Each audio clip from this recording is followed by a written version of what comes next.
दोस्तों, कोई भी देश महान तब होता है जब वो अपने देश के, अपने राष्ट्र के महान लोगों की कदर करता है। बिना महान लोगों का कोई भी देश या राष्ट्र महान नहीं होता। भारत को भारत इस मामले में भाग्यशाली रहा है कि भारत के पास अनंत महान लोग रहे हैं। अनंत महान लोग होते आए हैं, लेकिन क्या हम भारत के लोग उन महान लोगों की कदर करना जानते हैं? क्या हमने उन सभी महान लोगों का कदर किया है? क्या हमने उन सभी महान लोगों के साथ न्याय किया है?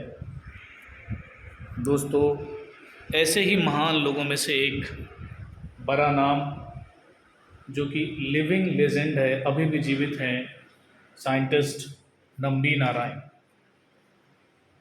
जो कि इसरो के बहुत बड़े साइंटिस्ट हुए और इसरो के एक महत्वपूर्ण इंजन, विकास इंजन को जिन्होंने डेवलप किया।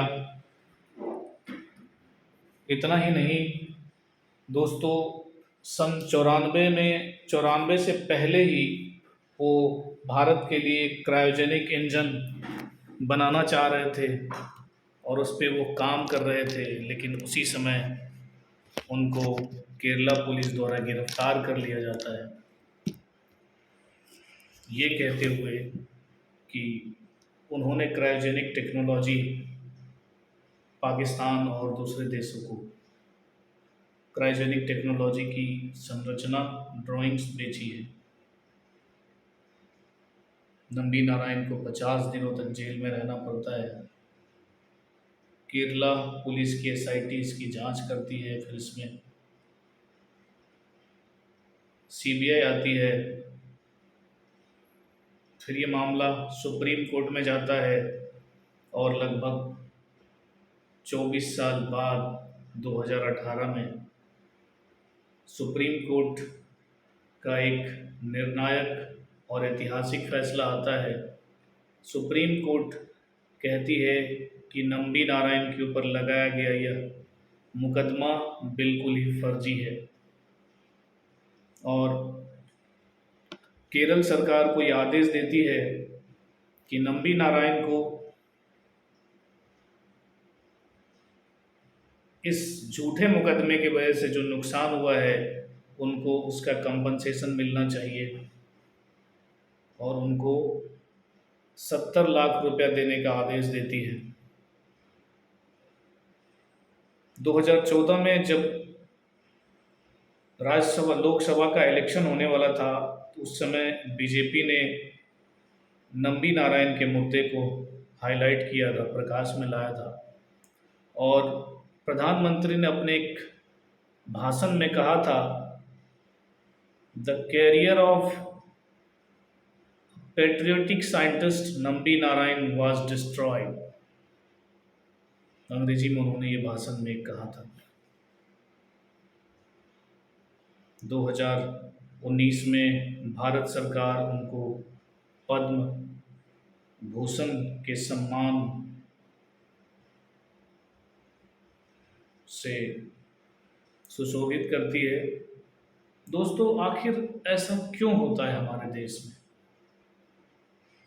आखिर ऐसा क्यों हुआ कि एक साइंटिस्ट जो कि भारत को क्रायोजेनिक टेक्नोलॉजी 1994 95 या कुछ साल उस पर काम करते तो उनको मिल जाता, वो 2014 में भारत को मिला। नंबी नारायण, थोड़ा सा इनके व्यक्तिगत जीवन के बारे में बात करते हैं।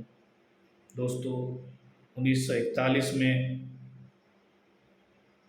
तब के गुलाम भारत में जन्मे नंबी नारायण बचपन से ही पढ़ने लिखने में बहुत तेज थे। उनकी प्राइमरी स्कूल केरला में ही हुई, फिर उन्होंने तमिलनाडु के मद्रास यूनिवर्सिटी से बीटेक इन मैकेनिकल इंजीनियरिंग किया। जब वो मैकेनिकल इंजीनियरिंग कर रहे थे, उसी समय में उनके पिताजी का देहांत हो जाता है। मध्यम वर्गीय परिवार से या लोअर वर्गीय परिवार से, मध्यम वर्गीय परिवार से थे। उनके सर पे उनकी दो जवान बहन की शादी की जिम्मेदारी, उनकी एक बीमार माँ। पढ़ाई के दिनों से ही वो अलग अलग तरह के काम कर रहे थे ताकि जो उनकी ज़रूरत हो और उनके फैमिली की जिम्मेदारी है उसको पूरा किया जा सके। उसके बाद वो इसरो ज्वाइन करते हैं। इसरो में वो डॉक्टर साइंटिस्ट विक्रम साराभाई जैसे महान वैज्ञानिक के अंदर काम करते हैं। डॉक्टर एपीजे अब्दुल कलाम जैसे महान वैज्ञानिक के साथ वो काम करते हैं। इतना ही नहीं, प्रिंसटन यूनिवर्सिटी से उन्होंने मास्टर की डिग्री ली और प्रोफेसर क्रोक्रो कहा जाता है, जो कि बहुत ही बड़े नासा के मून मिशन को लीड करने वाले एक महत्वपूर्ण व्यक्ति रहे। उनके अंदर उन्होंने थीसिस किया और फिर भारत की जो ज़रूरत थी, भारत उस समय में जो इसरो का बजट होता था वो भी बहुत कम होता था। उन्होंने उस कम बजट में भारत के लिए विकास, इसरो के लिए विकास इंजन को तैयार किया और उसके बाद क्रायोजेनिक टेक्नोलॉजी, जो कि उस समय अमेरिका और फ्रांस के पास था खाली, और एक रशिया भी उस पर काम कर रही थी। रशिया के पास भी वो टेक्नोलॉजी बन गया था लेकिन उन्होंने पब्लिश नहीं किया था ये बात। और भारत टेक्नोलॉजी के मामले में उस समय में बहुत पिछड़ा हुआ था। हम दूसरे देशों पे निर्भर थे। नम्बी नारायण का सपना था और उन्होंने काम करना शुरू भी कर दिया था क्रायोजेनिक टेक्नोलॉजी पे। ये भनक भारत को लगी, ये भनक अमेरिका को लगी और अमेरिका को लगा कि अगर भारत के पास क्रायोजेनिक टेक्नोलॉजी हो गया तो इससे तो उसका मिलियंस ऑफ डॉलर का नुकसान होगा, क्योंकि भारत के पास जब स्वदेशी टेक्नोलॉजी हो जाएगी तो वो अमेरिका और फ्रांस जैसे देशों से जो इक्विपमेंट्स है वो नहीं खरीदेंगे। दोस्तों, अमेरिका अपने यहाँ की खुफिया एजेंसी सीआईए को काम पे लगाया। सीआईए ने, कहा जाता है कि तब की सरकारों में दखल दिया। केरला की सरकार में पूरे सिस्टम को एक तरह से हैक कर लिया, पुलिस को, प्रशासन को। 1994 में एक महिला को गिरफ्तार करती है केरल पुलिस, ये कहते हुए कि ये महिला नम्बी नारायण के साथ काम करती है और इसने भारत के लिए जो क्रायोजेनिक टेक्नोलॉजी बनाया जा रहा था, उस पर काम हो रहा था, उसकी ड्राइंग और उस टेक्नोलॉजी को इन लोगों ने दूसरे देशों को और ख़ास करके पाकिस्तान को बेचा है लाखों रुपए लेकर। दोस्तों, नम्बी नारायण जो कि बहुत बड़े नाम था, क्योंकि उन्होंने ऑलरेडी विकास इंजन बनाया था। वो पीएलएसवी और जीएलएसवी को लीड कर रहे थे, ऑलरेडी उनके डायरेक्टर थे। हो सकता था वो डेफिनेटली ये बात होता कि आने वाले समय में वो इसरो के चीफ बनते, वो इसरो के हेड बनते। उस समय में वो क्रायोजेनिक टेक्नोलॉजी पे काम कर रहे थे। पुलिस, जब वो महिला जिसका नाम मरियम रसीदा था, उन्होंने नम्बी नारायण और उनके साथ काम करने वाले 2 लोगों का नाम लिया, पुलिस इन लोगों को गिरफ्तार करती है। पुलिस इन लोगों को टॉर्चर भी करती है कि ये लोग कबूल कर ले कि इन्होंने ये टेक्नोलॉजी बेची है। लेकिन नम्बी नारायण ने कहा कि अगर जो टेक्नोलॉजी भारत के पास है ही नहीं है, अभी क्रायोजेनिक पे तभी काम ही हो रहा था, तो उन्होंने बेच कैसे दिया। दूसरी बात कि उनके ऊपर आरोप था कि इन्होंने उस टेक्नोलॉजी का जो स्ट्रक्चर होता है, संरचना होता है, ड्राइंग्स होता है, वो बेचा है। ये बिल्कुल निराधार बात थी, क्योंकि ड्राइंग्स तो किसी भी चीज़ का कहीं भी मिल सकता है, किसी बुक्स के दुकान में मिल जाएंगे, ऑनलाइन मिल जाएंगे। ड्राइंग से तो इंजन नहीं तैयार हो सकता या टेक्नोलॉजी नहीं तैयार हो सकती है। इसके बाद सीबीआई का एंट्री होता है इस केस में। सीबीआई जब मामले को जांच करती है, मरियम रसीदा नाम के महिला को बुला के, साथ में नंबी नारायण को बुला के, जब दोनों को एक जगह बिठाया जाता है, तो वो महिला नंबी नारायण को पहचानने से इनकार कर देती है और सीबीआई के सामने सच बोलती है कि केरल पुलिस ने उनको टॉर्चर करके ज़बरदस्ती ये उनसे कहवाया कि वो नंबी नारायण के साथ मिलके, इतना ही नहीं, एक भद्दा आरोप भी लगाए इतने बड़े साइंटिस्ट के साथ के ऊपर कि वो नंबी नारायण के साथ एक होटल में मिली थी, उनके साथ सोई थी, और इसके बदले में उन्होंने ये टेक्नोलॉजी उस महिला को दी, महिला के द्वारा बेची। दोस्तों, उस समय में ये केस इतना हाईलाइट हुआ था, इतना मीडिया में आया था कि एक महान वैज्ञानिक जिनका जीवन तहस नहस हो गया था, 2014 में बीजेपी ने इस मुद्दे को हाईलाइट किया, तब जाके अभी हाल के 2-4 सालों में ये चीज़ें ठीक हुई है। खैर, ये तो अभी की बातें हो गई हैं, मैं तब उस समय की बातें कर रहा था, क्षमा कीजिएगा, थोड़ा सा आगे बढ़ गया। जब सीबीआई ने अपनी जांच रिपोर्ट दी कि नहीं, ये मामला फर्जी है, नंबी नारायण बिल्कुल निर्दोष हैं,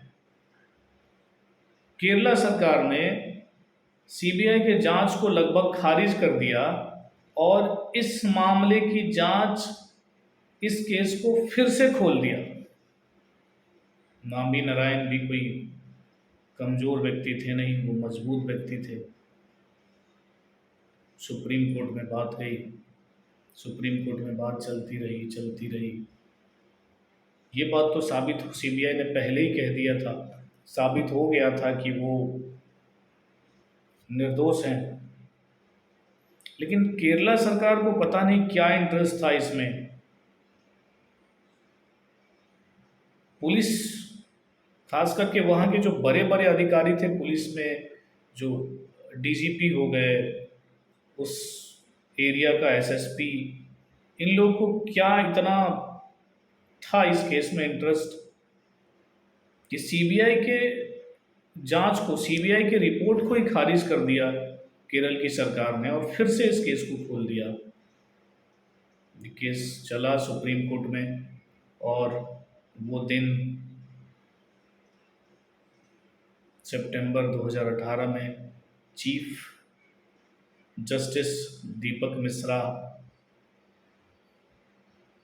की एक बेंच, जिनमें 3 जज थे टोटल, जिसमें चीफ जस्टिस दीपक मिश्रा भी शामिल थे उस समय के, उन्होंने इस केस को फर्जी करार दिया और कहा कि ये बिल्कुल फेक बातें हैं।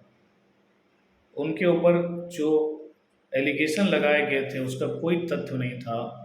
सुप्रीम कोर्ट ने आदेश दिया केरल सरकार से कि नंबी नारायण को 70 लाख रुपया कंपनसेशन के रूप में दिया जाए, और इनकी जो इज्जत गई है, इनका जो सम्मान गया है, इनको, इनके जीवन को लेके इनके ऊपर जो गद्दारी का, देशद्रोही का झूठा आरोप लगाया गया और चीज़ों को डॉक्यूमेंटेड किया गया है, जहाँ भी बुक्स में या कहीं भी रिकॉर्ड में इस चीज़ को मेंशन किया गया है, उसको तुरंत ठीक किया जाए। उतना ही नहीं, भारत सरकार ने इनको 2019 में पद्म भूषण अवार्ड से भी सम्मानित किया। दोस्तों, एक इतने बड़े साइंटिस्ट, और आज अभी हाल में ही 1 जुलाई को उनके ऊपर एक बायोपिक आई है, रॉकेटरी द नंबी इफेक्ट, जिसको आर माधवन ने डायरेक्ट किया है। स्क्रिप्ट भी उन्होंने ही लिखा है और एक्टर भी वही है। जिससे पूरा देश जब वो सिनेमा देख रहा है, वो पिक्चर देख रहा है, तो एक सच्चाई समझ रहा है कि हमारे देश में महान लोगों के साथ क्या क्या चीज़ें हुआ है। दोस्तों, CIA कितनी खतरनाक एजेंसी है कि भारत जैसे बड़े देश में उस राज्य की सरकार और पुलिस प्रशासन हर जगह इंटरवीन करती है, और भारत क्रायोजेनिक टेक्नोलॉजी ना बना पाए, इसलिए क्रायोजेनिक टेक्नोलॉजी को जो लीड कर रहे थे नंबी नारायण, उनको फंसाया गया। नंबी नारायण के जीवन से एक चीज हम सबको सीखने को मिलती है, सत्यमेव जयते। सत्य परेशान हो सकता है, पराजीत नहीं। धन्यवाद।